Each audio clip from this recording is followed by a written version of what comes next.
그날 밤 저는 그 사람과 같은 방에 있었습니다. 늦은 밤까지 대화를 나눴고 불도 끄지 않은 채 우리는 한 침대에 누워 있었죠. 오늘은 그냥 아무 말 없이 곁에 있어줘요. 그 말에 저도 고개를 끄덕였습니다. 살면서 처음이었어요. 누군가의 체온이 이렇게 고마운 건. 하지만 행복은 오래가지 않았습니다. 이틀 뒤 그 사람의 딸이 저를 찾아왔습니다.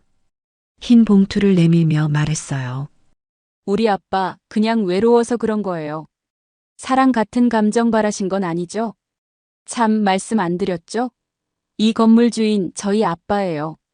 그 말을 듣는 순간 그 사람과 함께 웃었던 저녁 식사도 따뜻하게 잡아줬던 손도 다 무너졌습니다. 그 사람은 진심이었는데 내 마음은 돈으로 오해받고 있었습니다. 안녕하세요. 이야기 시작하기 전에 구독과 좋아요 눌러주세요. 모두 무료입니다. 감사합니다. 전 그냥 서로 불편하지 않을 만큼만 이야기하면 좋겠어요. 처음 그를 만난 건 딸의 소개로 나간 소개팅 자리였습니다. 이름은요? 아, 저요? 박정우예요. 올해 62입니다. 그는 수줍게 웃으며 말했어요. 낡은 셔츠에 조용한 말투, 자신이 에어컨 수리기사라고 소개했을 때 저는 조금 당황했죠. 제가 가진 건 많지 않아요. 월세로 사는 오피스텔 하나. 월 수입은 280만 원 정도. 아들은 결혼해서 떨어져 살고 있고요. 요즘은 그냥 같이 밥 먹을 사람이 있으면 좋겠단 생각만 해요. 자기 자랑이라고는 눈곱만큼도 없는 말들이 어쩌면 더 신뢰를 주었는지도 모릅니다. 저는 김은숙이에요. 올해 60. 남편은 벌써 5년 전에 세상을 떠났고요. 딸이 이젠 저 혼자 있는 게 마음 쓰인다고 소개팅이라도 해보라고 해서 나왔어요. 정우 씨는 잠깐 제 얼굴을 바라보더니 웃었어요. 그럼 오늘 우리 따님 덕분에 인연이 시작되는 거네요? 처음 만남은 그저 그렇게 서로의 빈자리를 조심스레 살피며 끝났습니다. 그날 저녁 정우 씨는 식당 앞에서 따뜻한 종이컵 하나를 건넸습니다. 이거 옥수수 차예요. 저는 이런 게 참 좋더라고요. 겨울에 따뜻하고. 그 순간 저는 이상하게 마음이 편해졌습니다. 오랜만에 누군가 내게 차를 건네주는 그 따뜻함이. 며칠 뒤 정우 씨는 먼저 연락을 줬어요. 혹시 주말에 시간 괜찮으세요?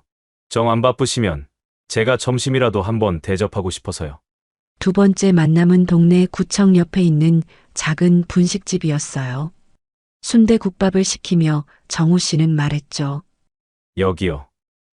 제가 예전에 에어컨 고치러 왔다가 알게 된 집인데 사장님이 고맙다고 서비스도 많이 주시고 뭐 그런 인연이에요.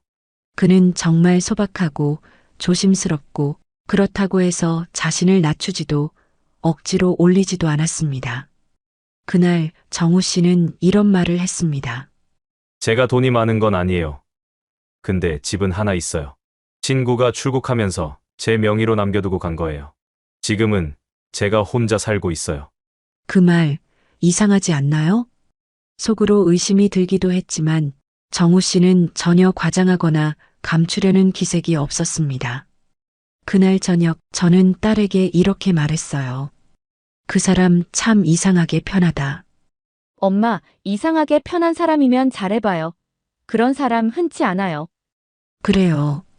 젊은 날엔 설레는 사람을 찾지만 황혼엔 편한 사람이 곁에 남아주는 것, 그게 더 귀한 사랑이 아닐까요? 며칠 후 정우 씨는 저를 조심스레 집으로 초대했습니다. 그냥 뭐 집밥 한 끼 해드리고 싶어서요. 요리 좀 해요.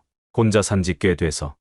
고급 아파트는 아니었지만 그의 집은 깔끔했고 소파 커버에는 다림질 자국이 남아 있었습니다. 혼자 이걸 다 했다고? 전 속으로 생각했죠.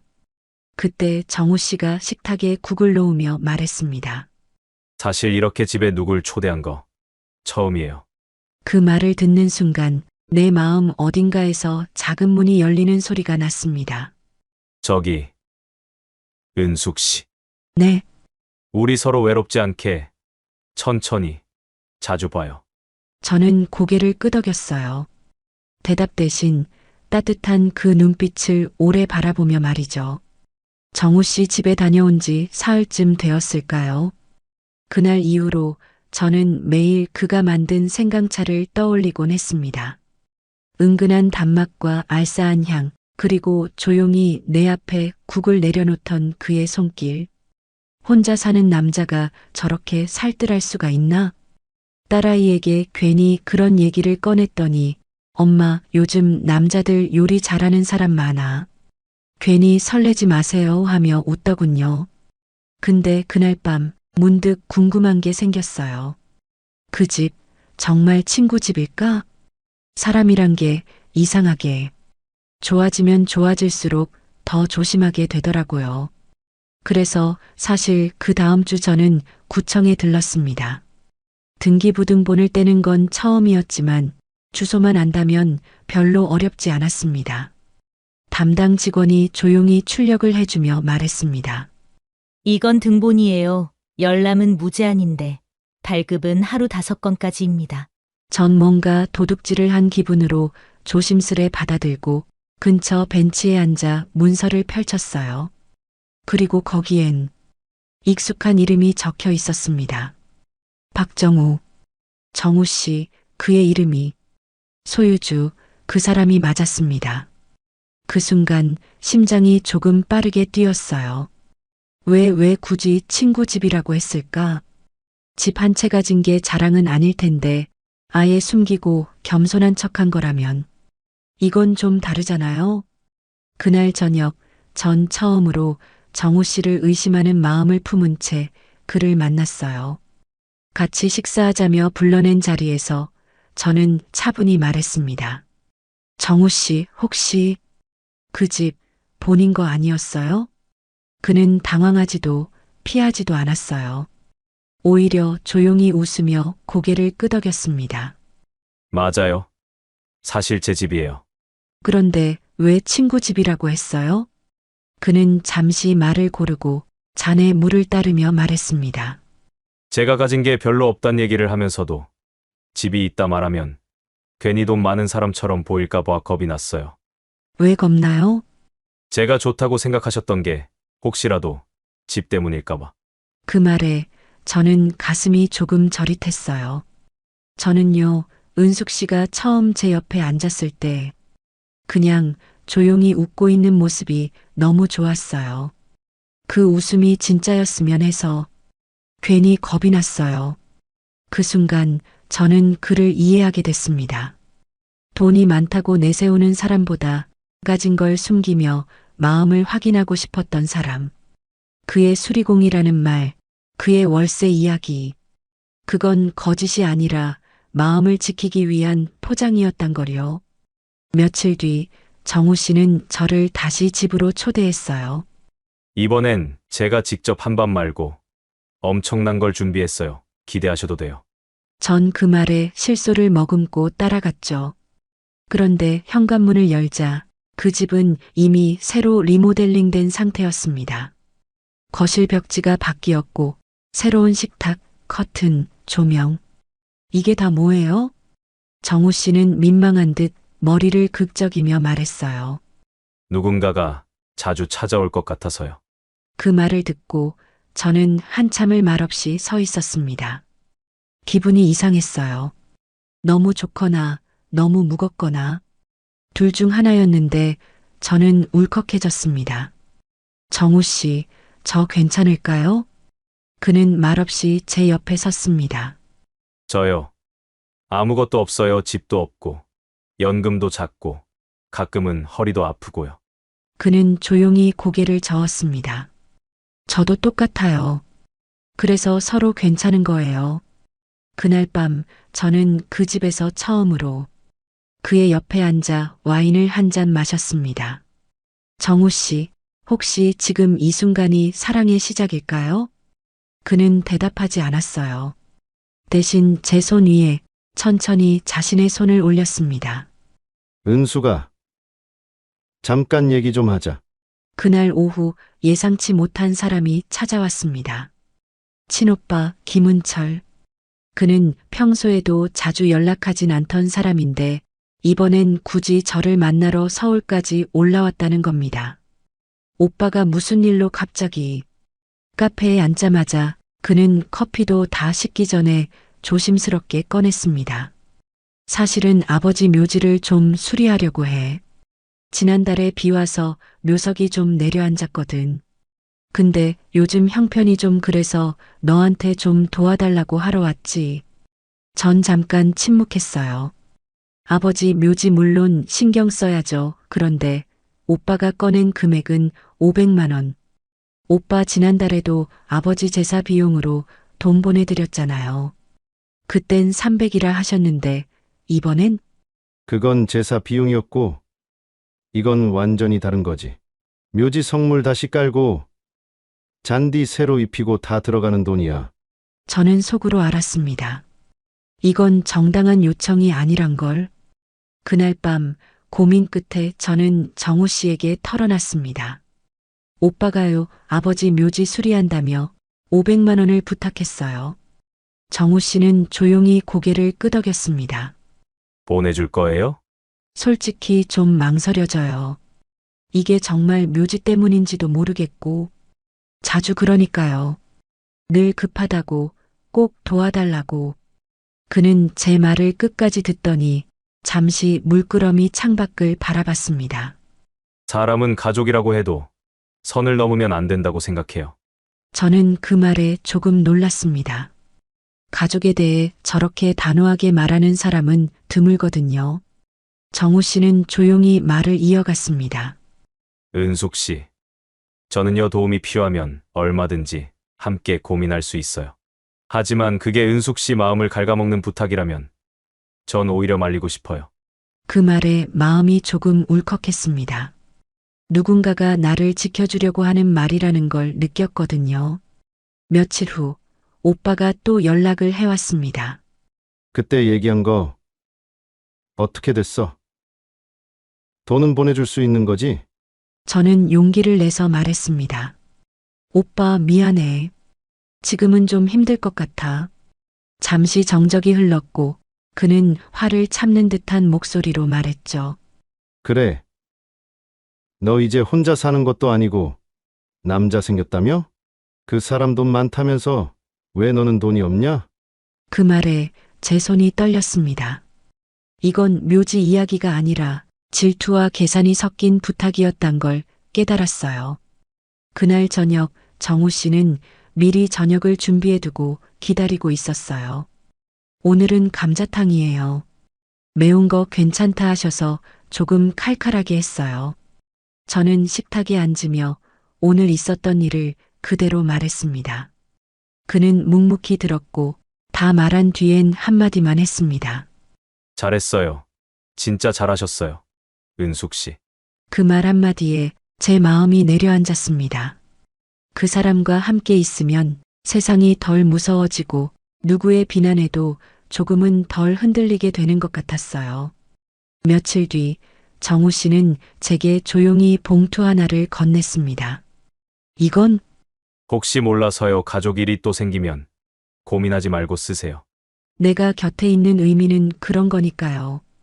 저는 그 봉투를 한참 바라보다 끝내 펴보지 않고 다시 그 손에 올려두었습니다. 정우 씨, 이렇게까지 해도 돼요? 그는 조용히 웃었습니다. 해도 돼요. 그게 사랑이니까.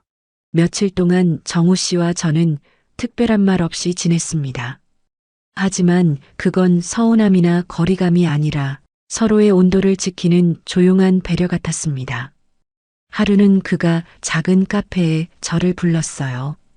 단골이라며 소개한 그곳은 오래된 LP가 조용히 돌아가는 음악 카페였습니다. 은숙 씨. 여긴 제가 혼자 있을 때 자주 오던 곳이에요. 그가 내민 두 잔의 따뜻한 라떼. 컵 가장자리엔 작은 하트 모양의 라떼 아트가 있었죠. 예쁘네요. 사장님이 손님 마음까지 담아서 만들라던 분이에요. 저도 그 말 많이 배웠어요. 마음까지 담는다는 게 뭔지.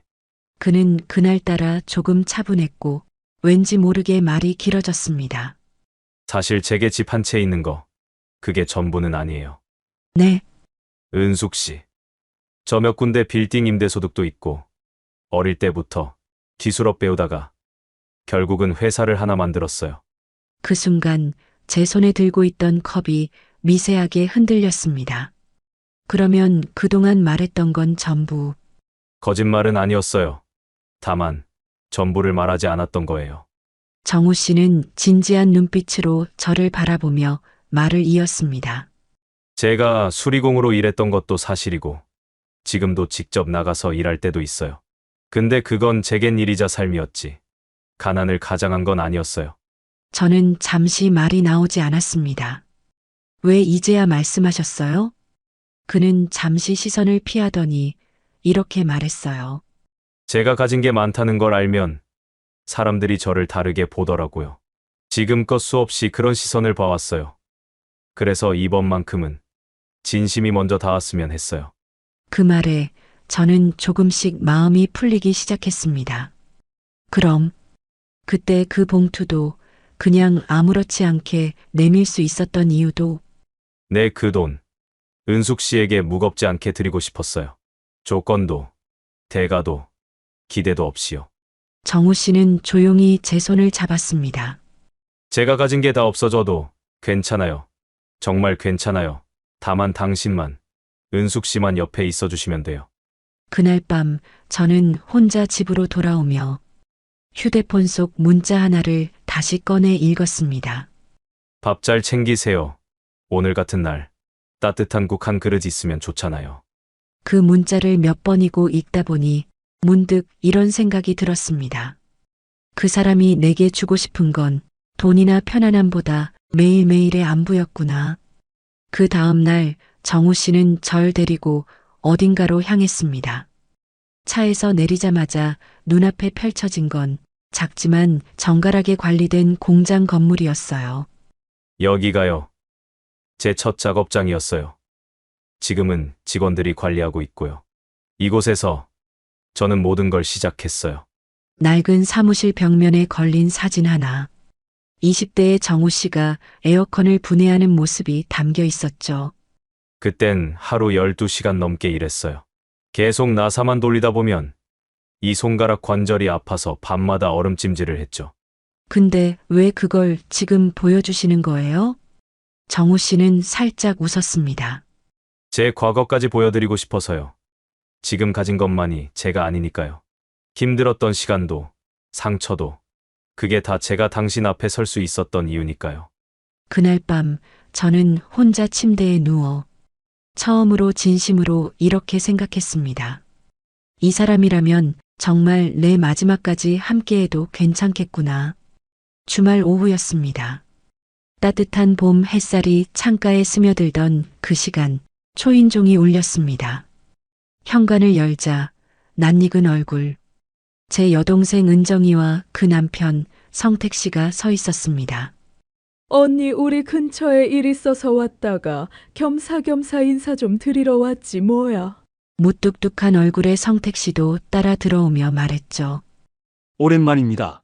처형 집 참 좋네요. 그 순간부터 저는 뭔가 불길한 예감을 느꼈습니다. 그들의 말투는 어딘가 자기적이었고 눈빛은 집 안구석구석을 훑고 있었습니다. 언니, 이 집이 그 정우 씨 거라며? 응, 그렇긴 해. 와, 요즘 같은 세상에 이런 집 갖고 있는 사람이 얼마나 되겠어. 게다가 혼자 산다며? 언니 진짜로 또 맞은 거네? 그 말에 저는 조용히 미소만 지었습니다. 기분이 좋지도 나쁘지도 않은 애매한 미소였죠. 그때 성택 씨가 숟가락을 내려놓으며 말했습니다. 사실은 우리 얘기 좀 하려고 온 거예요. 무슨 얘기요? 우리 애 대학 입학했잖아요. 근데 아직 전세집이 안 구해져서 임시로라도 살 곳이 필요하거든요. 그래서 말인데 이 집 잠깐만 빌려주면 안 될까? 그 말이 떨어지는 순간 제 손끝이 살짝 떨렸습니다. 여긴 정우 씨 집이야. 알아. 근데 언니랑 사실상 같이 사는 거나 마찬가지잖아. 잠깐만 빌려주는 거잖아. 그 정도는 말할 수 있지 않겠어? 그들의 시선엔 당연하다는 권리의식이 담겨 있었습니다. 그리고 솔직히 그 남자 수리공이라며? 그렇게 집 가진 게 신기하지 않아? 저는 말문이 막혔습니다. 어느새 가족들이 정우 씨를 무시하고 동시에 탐하고 있는 그 시선이 불쾌했습니다. 그날 저녁 정우 씨에게 조심스럽게 이야기를 꺼냈습니다. 정우 씨, 동생네가 혹시라도 여기 잠깐이라도 살 수 있냐고 묻더라고요. 그는 아무 말 없이 제 얼굴을 한참 바라봤습니다. 그럼 은숙 씨는요? 그게 괜찮다고 생각하세요? 그 질문에 저는 오래 고민하지 않았습니다. 아니요. 괜찮지 않아요. 그 집이 아니라 정우 씨의 마음이니까요. 그걸 쉽게 내어줄 순 없어요. 정우 씨는 고개를 끄덕이며 미소 지었습니다. 그 말 듣고 싶었어요. 며칠 뒤 동생에게 단호히 말했습니다. 미안해. 그런 부탁 다시는 하지 말아줘. 은정은 얼굴이 굳었고 성택 씨는 불쾌하다는 듯 입꼬리를 비틀었습니다. 그럼 앞으로 우리랑은 담 쌓고 살겠다는 거네? 그렇게까지 말하지 마. 다만 이제는 나도 내 선택을 지킬 거야. 그날 밤 정우 씨와 둘이 와인을 한 잔 마시며 조용히 웃었습니다. 저 가족한테 처음으로 아니라고 말했어요. 잘하셨어요. 사랑은 자신을 지킬 줄 아는 사람끼리 어울리는 거예요. 그의 말에 저는 조용히 고개를 끄덕이며 그 사람 옆에서 마음을 더 단단히 붙들었습니다. 이 사랑, 이제는 누구에게도 흔들리고 싶지 않았습니다. 오늘은 그냥 아무 말 없이 곁에 있어줘요.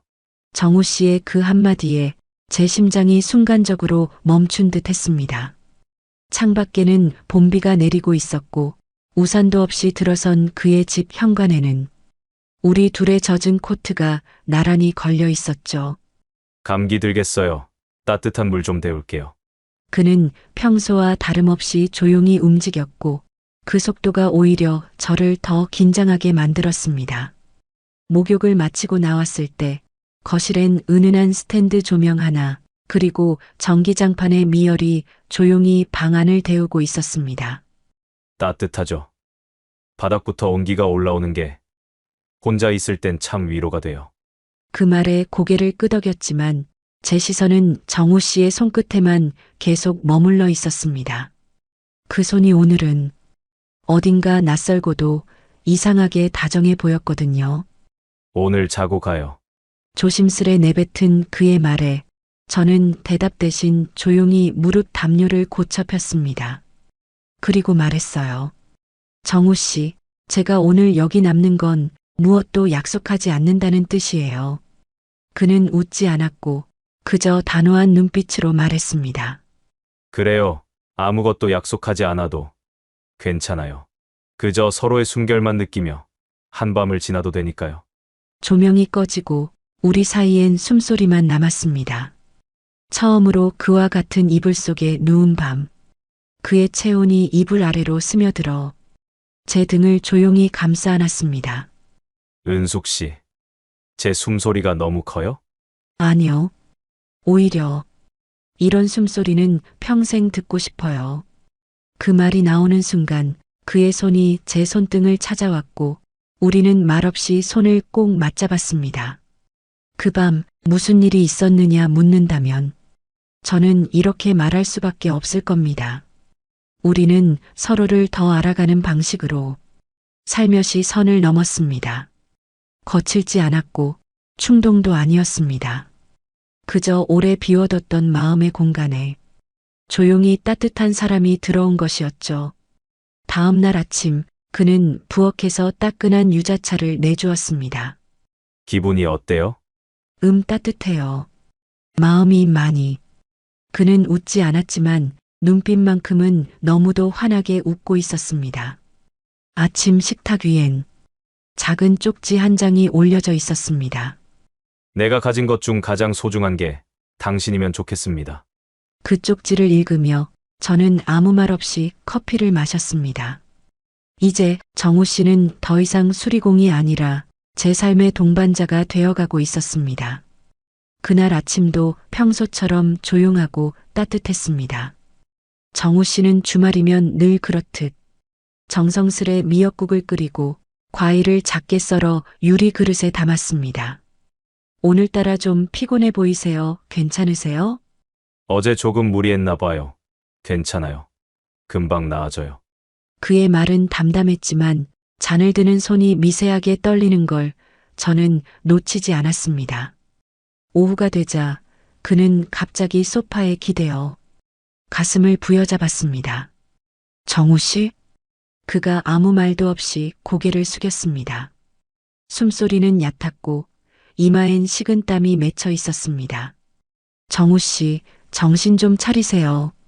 정우 씨, 급히 구급차를 부르고 병원으로 옮겨진 그는 심장 관련 증세로 중환자실에 들어갔습니다. 의사는 말했습니다. 심방세동이 오래된 듯합니다. 환자분, 이전부터 치료받으셨던 기록이 없네요. 저는 말을 잇지 못했습니다. 그는 늘 건강한 척했고 단 한 번도 아프다고 말한 적이 없었기 때문이었습니다. 중환자실 바깥 낯선 여자가 저를 찾아왔습니다. 박정우 씨 보호자 맞으시죠? 그녀는 40대 후반쯤 되어 보였고 단정한 정장 차림이었습니다. 실례지만 누구세요? 그녀는 천천히 말을 이었습니다. 저는 정우 이사님, 아니, 박정우 대표님의 회사 비서입니다. 그 순간 제 가슴 어딘가가 싸늘하게 굳었습니다. 그분 회사가 있다고 하셨는데 직원도 있었네요.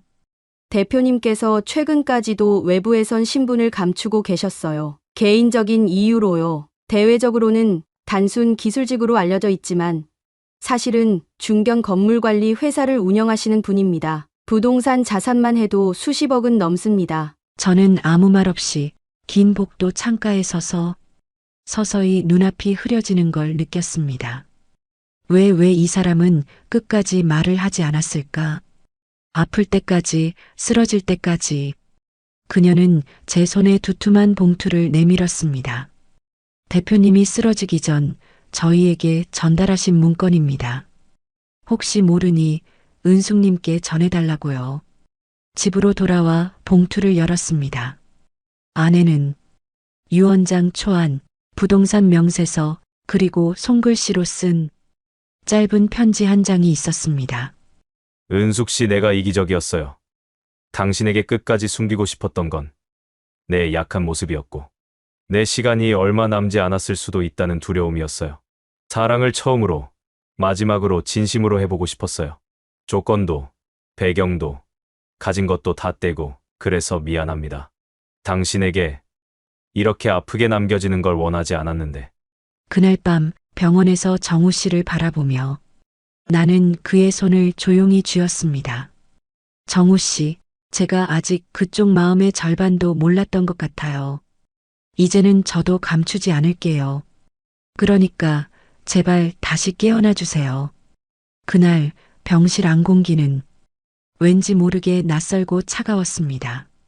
수액이 떨어지는 소리, 기계의 리듬 같은 삐소리, 그리고 그 침대 위에 누워있는 정우 씨.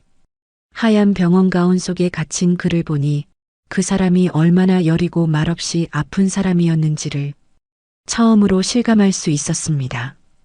의사는 말했습니다.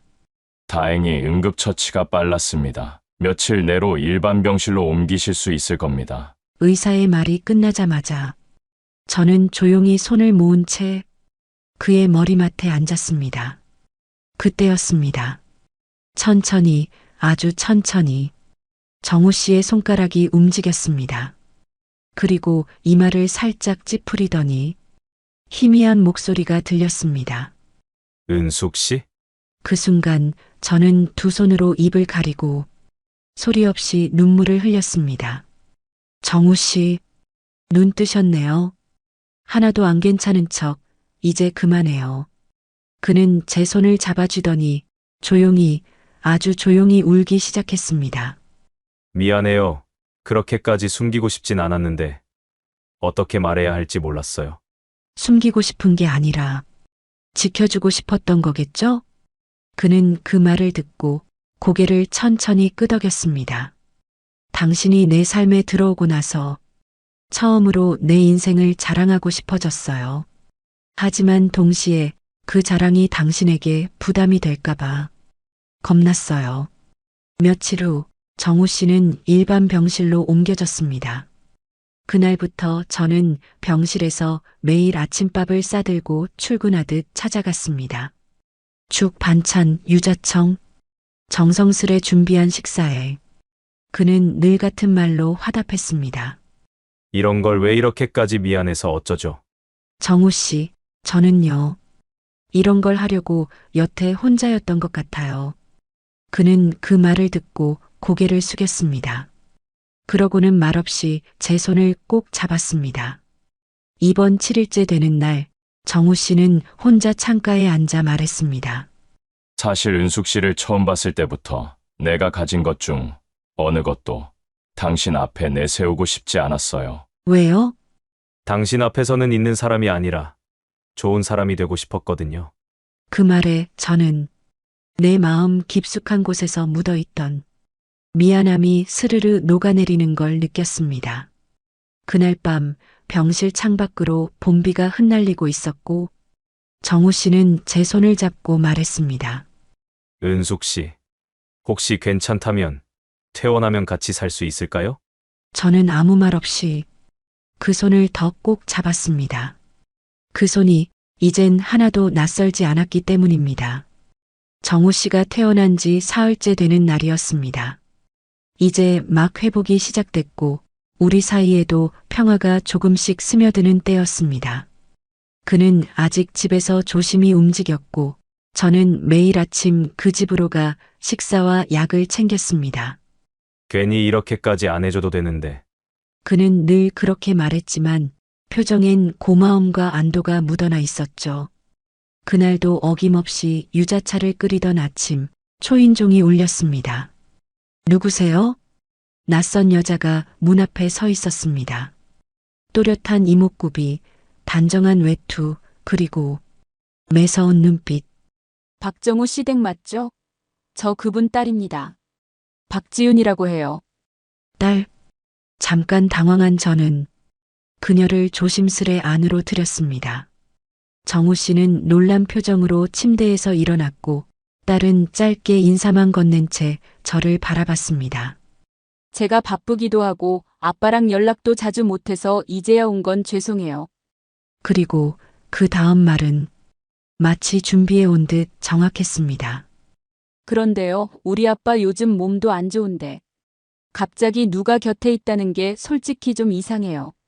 그 말에 저는 입술을 꽉 다물었습니다. 지금 무슨 말씀이신지. 우리 아빠가 가진 게 많다는 거 혹시 알고 접근하신 건 아니죠? 그 순간 정우 씨가 조용히 말했습니다.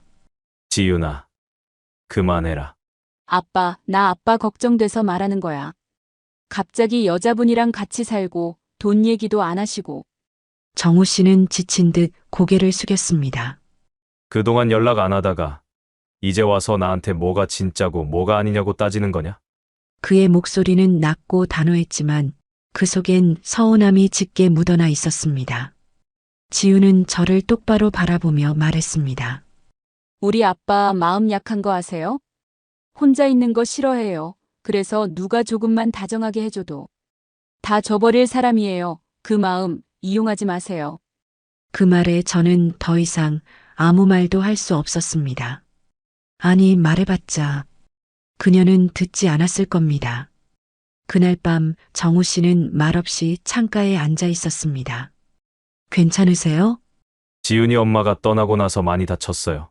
내가 제대로 돌봐주지 못했던 시간들이 지금 돌아와서 날 찌르는 것 같네요. 딸이니까요. 그럴 수 있어요. 그 마음 이해해요. 그래도 당신한테 그런 말 하게 해서 미안해요. 저는 고개를 저었습니다. 정우 씨, 괜찮아요. 오해는 풀리기 마련이고 진심은 결국 닿게 되어 있어요. 우린 우리가 지켜내야죠. 그날 밤 저는 정우 씨 손을 조용히 잡고 말했습니다. 누가 뭐라 해도 저는 떠나지 않을 거예요. 그는 말없이 저를 안아주었습니다. 그 품에서 지친 하루가 조용히 녹아내렸습니다. 그날 아침 현관 앞에 봉투 하나가 놓여 있었습니다. 소박한 연한 분홍색 봉투. 받는 사람 이름 없이 그저 볼펜으로 단정하게 쓴 4글자만 적혀 있었죠. 아빠에게. 정우 씨는 그 봉투를 한참 동안 바라보기만 했습니다. 그리고 조심스럽게 봉투를 열었습니다. 아빠, 내가 이렇게 편지로 인사하는 게 참 유치한 것 같기도 하고 미안하기도 해. 그날 그렇게 말하고 나서 사실은 마음이 불편했어요. 그 여자분, 아빠를 정말 정성껏 돌봐주는 게 느껴졌고 괜히 내가 오해한 것 같단 생각도 들었거든요. 근데 말이에요. 나도 딸이니까 한 번쯤은 아빠를 지켜주고 싶었어요. 아빠가 너무 혼자 참고 살았다는 걸 이제야 조금씩 느끼니까. 아빠, 그분 놓치지 마요. 나는 조금 멀리 떨어져 있을게요. 조용히 아빠가 아빠 인생을 잘 살아내는 걸 응원하면서요. 보고 싶을 땐 연락해요. 그리고 언젠가 그분이랑 함께 저희 집에도 놀러와요. 지훈. 그 편지를 다 읽은 뒤 정우 씨는 말없이 고개를 숙였습니다. 눈물이 떨어지는 걸 저는 조용히 바라볼 수밖에 없었죠. 정우 씨, 지훈이가 어른이 됐네요. 이렇게 나보다 더. 그는 조용히 손등으로 눈가를 훔치고 말했습니다. 이젠 나도 살아야겠어요. 당신 옆에서 제대로 이름 있는 사람으로. 그날 오후 우리는 함께 작은 공원에 갔습니다. 초봄이라지만 아직 바람은 차가웠고 벤치에 앉아있던 그는 제 손을 조용히 잡으며 말했습니다. 은숙 씨, 이제 우리 이름 없는 관계 말고 이름 지을까요? 이름이요? 동반자든 배우자든 뭐든지 좋아요. 그저 당신이 어디서든 나를 소개할 수 있게끔. 그 말에 저는 오랜 침묵 끝에 말했습니다. 그럼 이젠 제 딸에게도 함께 사는 분이 계시다고 말해도 되겠네요. 그는 웃었습니다. 그 웃음은 마치 오래된 상처가 천천히 아물어가는 미소 같았습니다. 며칠 후 정우 씨는 저를 위해 집의 한쪽 방을 리모델링했습니다. 당신 물건들 이제 여기에 놓자고요. 공간이 따로가 아니라 같이 있는 거니까. 그가 말한 가치라는 말이 그 어느 때보다 따뜻하게 들렸습니다. 저는 작은 서랍장에 제 칫솔, 빗 그리고 낡은 일기장을 넣었습니다. 이제 정말 함께 사는구나. 처음으로 그렇게 느꼈던 순간, 그날 밤 그는 조용히 제 어깨에 기대어 말했습니다. 나는 아직도 처음 당신이 미소 지었던 그날을 잊지 못해요. 그날 내 인생에 봄이 왔다고 생각했어요. 저는 말없이 그의 손을 잡았습니다. 그리고 그 손을 가만히 가슴 위에 얹었습니다. 정우 씨, 그 봄, 이제 내 봄이기도 해요. 그날 아침 평소와 다를 것 없는 하루였습니다. 거실에 햇살이 들어오고 정우 씨는 토스트 위에 버터를 바르며 말했습니다. 은숙 씨, 오늘 저녁엔 갈비찜 어때요? 오랜만에 제대로 한 상 차려주고 싶어요. 정우 씨, 이제 저도 좀 만들게 해주세요. 혼자 다 하시면 저 괜히 손님 같잖아요. 우리는 그렇게 웃으며 하루를 시작했습니다. 모든 게 조금씩 우리의 일상으로 바뀌어가고 있었죠. 하지만 오전 10시 12분, 정우 씨의 휴대폰에 한 통의 전화가 걸려왔습니다. 네. 무슨 말씀이시죠? 그의 얼굴빛이 순식간에 굳어졌습니다. 받침대에 놓인 커피잔이 미세하게 흔들릴 정도로 그의 손끝도 떨리고 있었습니다. 전화를 끊은 후 그는 조용히 말했습니다. 부동산 쪽에서 연락이 왔어요. 회사 명의로 등록된 건물 한 채에 명예 이중 등록 문제가 생겼답니다. 그게 무슨 말이에요? 내 명의로 되어 있어야 할 건물이 예전에 실무진 실수로 한 번 더 등록이 되어 있었나 봐요. 지금 와서 그걸 확인한 쪽에서 법적 분쟁으로 가겠다고 통보했대요. 그날 오후 정우 씨는 변호사 사무실로 향했습니다. 저는 그의 뒤를 따라 처음으로 대표 박정우의 또 다른 얼굴을 마주했습니다. 검은 양복, 각진 서류철, 그리고 냉정한 변호사의 목소리. 현재 상대 측은 명예 권리 주장을 하고 있습니다. 다만 그 과정에서 내부 직원의 실수가 확인되면 회사와 정우 대표님 양쪽 모두 책임을 질 가능성이 있습니다. 정리하면 지금 가진 자산 중 일부를 잃게 될 수도 있다는 거군요. 네, 그렇게 보셔야 합니다. 집으로 돌아오는 길, 정우 씨는 말없이 운전만 했습니다.